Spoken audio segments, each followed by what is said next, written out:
नर्मदा वै नमः प्रातो नर्मदा वै नमो निशि नमस्ते नर्मदे देवी त्राहि मां भवसागरात् रुद्रते हाथ समुत्पन्ना सदा कलकल निनादिनी कौमारी स्वरूपे देवी रेवा देवी नमस्तुते।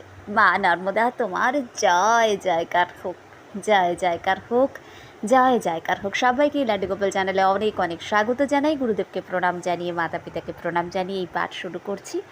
আর পাঠ করছে শ্রী নির্মল চন্দ্র গঙ্গোপাধ্যায়ের লেখা সংকট নর্মদা থেকে। পার্ট 22 অবধি আপলোড হয়েছে।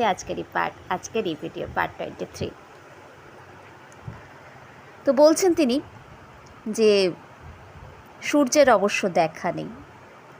এই কুয়াশা জাল ছিন্ন করে কখন তার প্রথম রশ্মিটি স্তম্ভশিষ্য চুম্বন করবে বলা যায় না। কুয়াশার ঘন আস্তরণের মধ্যে দিয়েই গড়হা মান্দালার এই স্মৃতিচিহ্নের দিকে তাকিয়ে আছি। ভাবছি ভারতবর্ষের এক প্রাচীন আদিম জাতির বলিষ্ঠ সংস্কৃতির কথা, ভারত ইতিহাসে তাদের উত্থান পতনের কথা। এই জাতি গৌড়, যাদের বিপুল স্থাপত্য নিদর্শন জব্বলপুরে, মান্দালায়, রামনগরে, চান্দায়, দেওগড়ে সহানুভূতিশীল সন্ধানের প্রতীক্ষায় বৃথাই দীর্ঘশ্বাস ফেলছে। এই জাতির আশ্চর্য প্রাগ্রসরতার মূল্যায়নে ঐতিহাসিকদের কার্পণ্যের অবধি নেই। আবার এই জাতির আদিম পশ্চাৎবর্তিতা নিয়ে চিত্ত চমৎকারী গবেষণা করতে নৃতাত্ত্বিকদের উৎসাহের অবধিও নেই। পিছন থেকে ডাক শুনলাম, মহারাজ। চমকে উঠলাম ডাক শুনে, ঘুরে দাঁড়িয়ে চেঁচিয়ে উঠলাম, কौन? गेट खुला है महाराज, माताजी का मंदिर में आइए। দুর্গ প্রাচীর অতিক্রম করে সোজা যে রাস্তা ধরে রাজঘাটে এসেছিলাম, সেই রাস্তার নাম হচ্ছে রাজরাজেশ্বরী পথ। নদী তীরের কাছাকাছি বাঁ দিকে রাজরাজেশ্বরী মন্দির। মন্দির দ্বার এতক্ষণে খুলেছে, আর দ্বার খুলতে এসে অদূরে কুয়াশার মধ্যে অপরিচিত মানুষের প্রতি চোখ পড়েছিল পূজারীর। তিনি কাছে এসে আহ্বান করেছেন। প্রাচীরের মধ্যে বিস্তীর্ণ এলাকা, উঁচু চত্বরের ওপরে বেশ বড় মন্দির, আর মন্দিরে আছেন শঙ্কর ও শিবানী। মন্দির দ্বারের মুখোমুখি সাদা পাথরের সেই বৃহৎ একটা নন্দী রয়েছে। একধারে গভীর বাঁধানো ইদারা রয়েছে, আর অন্য ধারে ধর্মশালা।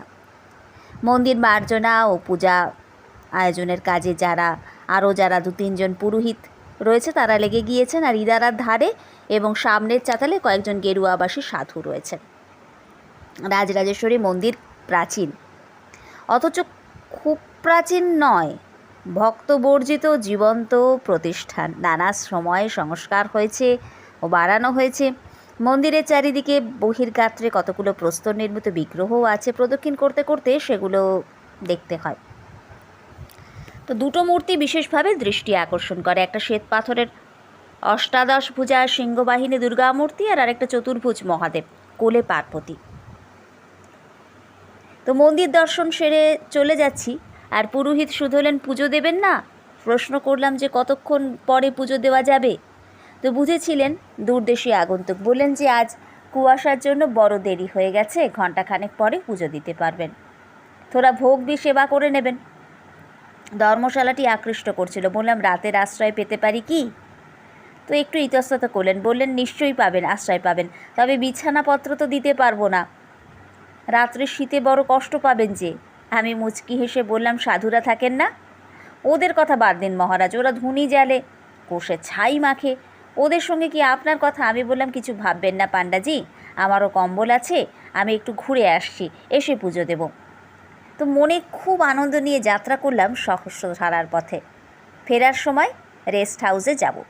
তো কম্বল আর ব্যাগটা নিয়েই মন্দিরে চলে আসবো। তো একটা রাত সেখানে চৌর্যবৃত্তি করে কাটিয়েছি, আর নয়। দিনান্তে নর্মদা তীরে বসে আছি। কাঁদা বাঁচিয়ে রাজঘাটের শুকনো পৈঠে পা ছড়িয়ে পুজো দিতে বেলা হয়েছে। অবেলায় ভোগ খেয়েছি, আর তারপর সারা বিকেল রিক্সা করে শহরের এধারে ওধারে ঘুরে বেরিয়েছি। বড় ক্লান্ত লাগছে। নাগরিক আয়াসের ক্লান্তি বলে মনে হচ্ছে। মুন্ডু মহারণ্যে সারাদিন হেঁটেও দিন শেষে এমন ক্লান্তি অনুভব করিনি একদিনও। পশ্চিম দিগন্তে সূর্য অস্ত গেছে, আকাশ লালে লাল, আর সেই রক্তিম আভা ক্রমে মুছে যাবে।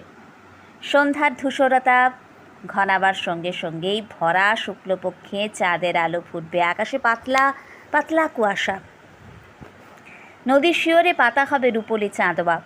পুরোহিত পিছনে এসে দাঁড়ালেন, বলেন, বাবুজি আপনি এখানে? সারা বিকেল আপনি কোথায় ছিলেন, দেখা তো পাইনি। আরতির পর খাসা জমায়েত। ধর্মশালার সামনের ঘরটাতে 5-6 জন জমিয়ে বসেছি। চেনা পুরোহিত আর তার একজন সহকারী আছেন জনা তিনেক সাধু। সামনের চাতালে অগ্নিকুণ্ডে 2 জন সাধু চা পাটি বানাচ্ছে, আর ঘরের মধ্যে ধুনি জ্বলছে। তো বৃদ্ধ সাধুটিকে ঘিরে আমরা গুছিয়ে বসেছি, আর পুরোহিত রাত্রের জন্য একটা অতিরিক্ত কম্বল আমাকে দিয়েছেন। তো এদের মধ্যে আমিই অপরিচিত অতিথি, ভিন্ন প্রদেশবাসী, ভিন্ন ভাষাভাষী, কিন্তু সেই বাধা বড় বাধা নয়। রাত্রের কম্বলটা রেস্ট হাউসের গদির চেয়েও সূক্ষ্মকর শয্যা খাবে। আমি অমরকণ্টক দর্শন করে এসেছি, মুন্ড মহারণ্য পরিক্রমা করে এসেছি। এই কথা জেনে আমার প্রতি সৌজন্যের সীমা নেই। তো পুরোহিত বললেন যে, বাবুজি ভৃগুকমণ্ডলও দেখে এসেছেন? আমি বললাম যে হ্যাঁ। তিনি বললেন, এই রাজরাজেশ্বরী তীর্থ মহর্ষি বেদব্যাসের নামে প্রসিদ্ধ। এইখানে ব্যাস আশ্রম ছিল। তিনি তার আশ্রমে শঙ্করের মূর্তি স্থাপনা করে আরাধনা করেছিলেন, আর সেই শঙ্কর ব্যাস নারায়ণ নামে প্রসিদ্ধ। তিনি আরও বললেন যে রেবাখণ্ড এবং বশিষ্ঠ সংহিতায় এই ব্যাস আশ্রমের উল্লেখ আছে বাবুজি। সেই প্রাচীনকালে নর্মদা ব্যাস আশ্রমের উত্তর দিক দিয়ে প্রবাহিত ছিল। তো একদা পরাশর, মনু, অত্রি, যাজ্ঞবল্ক্য, অঙ্গিরা আদি মহর্ষিগণ যারা ছিলেন আর কি ব্যাসের আশ্রমে এলেন। তো ব্যাসদেব তাদের সাদরে অভ্যর্থনা জানালেন, আর আশ্রম প্রাঙ্গণে মৃগচর্ম পেতে ঋষিদের উপবেশন করতে অনুরোধ জানালেন। ঋষিগণ ব্যাসকে বললেন যে, ব্যাসদেব আপনার এই সুন্দর আশ্রম নর্মদা শঙ্করের আরাধনার উপযুক্ত স্থান, আর সেই আরাধনার মানসেই আমরা এখানে সমবেত হয়েছি। তবে আপনার আশ্রম দেখছি নর্মদার দক্ষিণ তীরে। আমাদের মনস্কামনা ছিল যে দক্ষিণমুখী হয়ে নর্মদা মাতার বন্দনা করব। তো ব্যাস বললেন, ঋষিগণ আপনাদের মনস্কামনা ব্যর্থ হবে না। নর্মদার তপস্যায় নিমগ্ন হলেন ব্যাস। তাঁর তপস্যায় প্রীত হয়ে নর্মদা তার স্রোতধারাকে সংহত করলেন, আর তারপর তার আশ্রমকে উত্তরে রেখে দক্ষিণ দিকে প্রবাহিত হয়ে গেলেন। কিছু দূর যাবার পর আবার উত্তরাভিমুখী হলেন মাতা নর্মদা।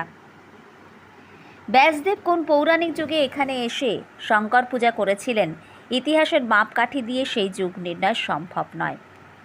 সেই যুগের সেই ঘটনার অবস্থান শুধু স্মৃতিভেদে, শুধু কল্পনা আর বিশ্বাসে। কিন্তু রাজরাজেশ্বরী মন্দির জীবন্ত। সেই মন্দিরে পুজো দিয়েছি সকালে, ভোগ নিয়েছি দ্বিপ্রহরে, এখন পেয়েছি রাত্রের আশ্রয়। প্রশ্ন করলাম যে এই মন্দিরের নাম রাজরাজেশ্বরী হলো কেন পাণ্ডাজি? পাণ্ডাজি বললেন, লক্ষ্য করেছেন এই মন্দিরের অধিষ্ঠাত্রী কিন্তু নর্মদা মাতা নন, সিংহবাহিনী শিবপ্রিয়া শিবানী। তিনি সৃষ্টিকারিণী, প্রজাপালিনী, শত্রু বিনাশিনী, সর্বসমৃদ্ধি দায়িনী। তিনি রাজবন্দিতা, রাজা তাকে প্রতিষ্ঠা করেছিলেন, রাজার চিত্তেশ্বরী তিনি, তাই তিনি রাজরাজেশ্বরী। ঠিক কথা। গর্হা মান্দালার গৌর রাজবংশ শিবভক্ত ছিলেন। রাজ্যের সম্পদে বিপদে রাজরাজেশ্বরী শিবানীর অর্চনা তারা করতেন। দুঃখে সুখে শোকে উৎসবে পার্বতীর চরণে প্রণিপাত করত তাদের হিন্দু গৌর প্রজাবৃন্দ।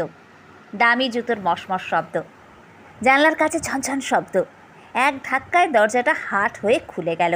হু হু করে ঘরে ঢুকলো শীতের বাতাস। বিছানা ছেড়ে লাফ দিয়ে উঠে দাঁড়ালাম। কর্কশ পুরুষ কণ্ঠের চিৎকার, তুমি কন হ্যাঁ? আত্মপরিচয় দেবার মতন কিছুই নেই। আমতা আমতা করে নিজের নামটা উচ্চারণ করলাম। জানি সব শুনেছি, এও জানি যে দুনিয়ায় সাধু বেশে তস্করের অভাব নেই। তস্কর? আমি? আলবাত তুমি তস্কর, প্রতারক।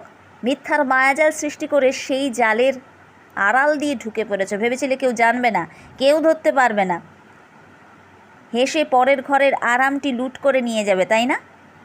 আমি বললাম, না, আপনি অন্যায় বলছেন। আমি মিথ্যে বলিনি। মিথ্যে বলনি, মিথ্যা সৃষ্টি করনি। চতুর প্রবঞ্চক তুমি।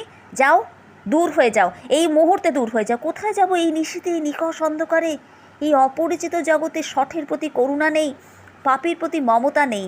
কেনই বা তুমি থাকবে? দূর হয়ে যাও, দূর হয়ে যাও। তো কে তাকে দূর করলেন সে কথা এর পরের পাঠে পাঠ করব, আর তারপর তিনি সত্যিই কোথায় গেলেন সে কথা এর পরের পাঠে পাঠ করে শোনাবো। আর রোজকার মতন শিব সুন্দরের বন্দনা করে আজকের এই পাঠকে এখানেই বিশ্রাম দিচ্ছি। শিবোহম शिवोऽहं शिवस्वरूपोऽहं शिवोऽहं शिवोऽहं शिवस्वरूपोऽहं नित्योऽहं शुद्धोऽहं बुद्धोऽहं मुक्तोऽहं शिवोऽहं शिवोऽहं शिवस्वरूपोऽहम्।